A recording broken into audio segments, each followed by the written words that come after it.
pour défendre notre collègue factrice qui est faite de licencier. Il y a une motion que vous pouvez éventuellement renvoyer. Vous êtes d'accord, restez dedans. Merci à vous.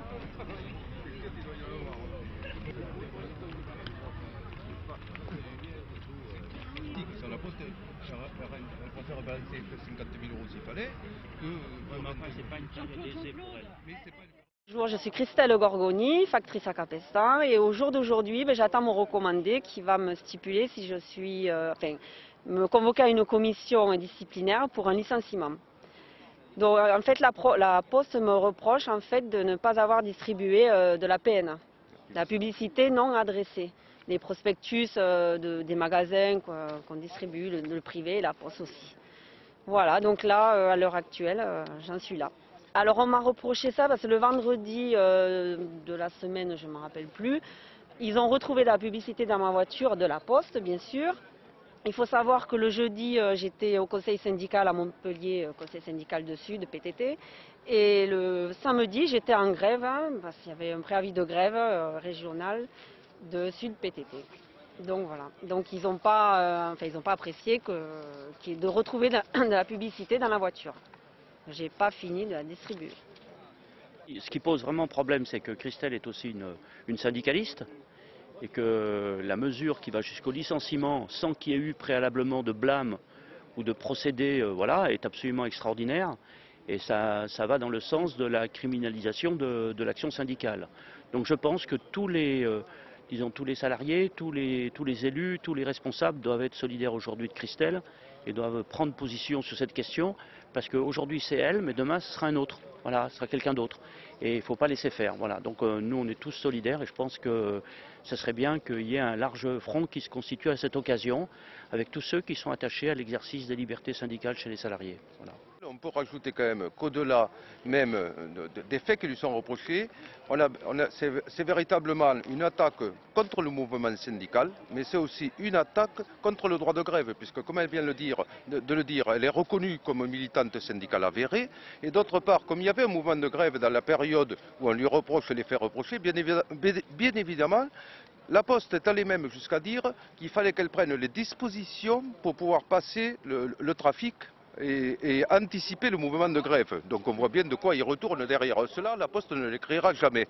Mais aujourd'hui, on voit bien qu'à la Poste, depuis maintenant, hélas, depuis que la Poste a été privatisée, on peut dire qu'il y a une véritable répression qui s'abat sur les syndicalistes et qui s'abat en particulier sur tout ce qui dépasse et tout ce qui gêne, c'est-à-dire tout ce qui remet en cause les milliers de suppressions d'emplois, des conditions de travail qui se dégradent, tout ça aujourd'hui, ils ne veulent pas que le personnel déroge un petit peu au discours libéral et tous ceux qui remettent en cause cela, c'est ceux-là qui sont les premiers visés par la répression.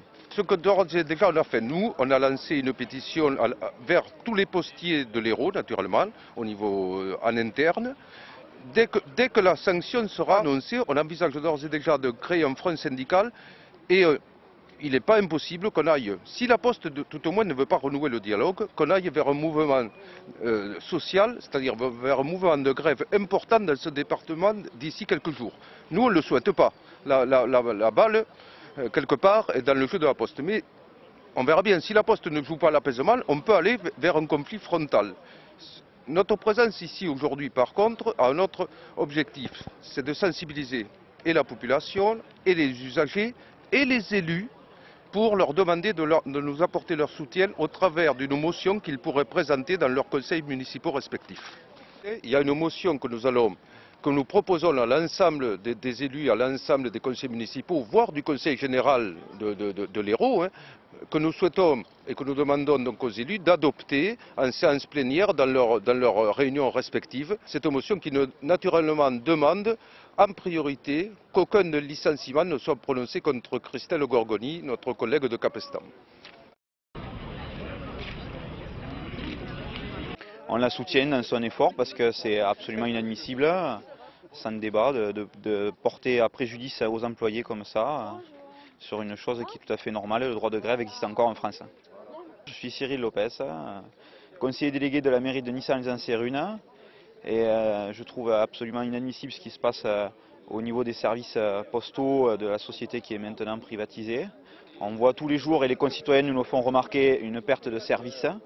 et une pression qui se fait directement sur les employés comme Christelle.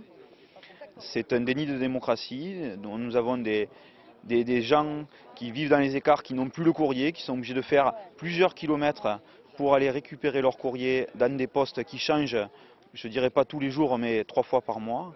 Et donc nous sommes profondément opposés et souhaitons la renationalisation de la Poste. Ben de rien.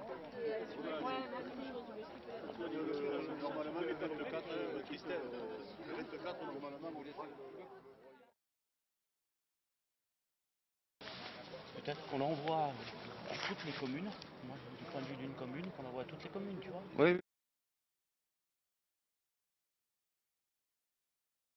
Pour défendre notre la carte factrice qui est faite licenciée. Je vais expliquer, il y a une motion qu'on peut éventuellement revenir envoyer. Je suis d'accord, merci à vous.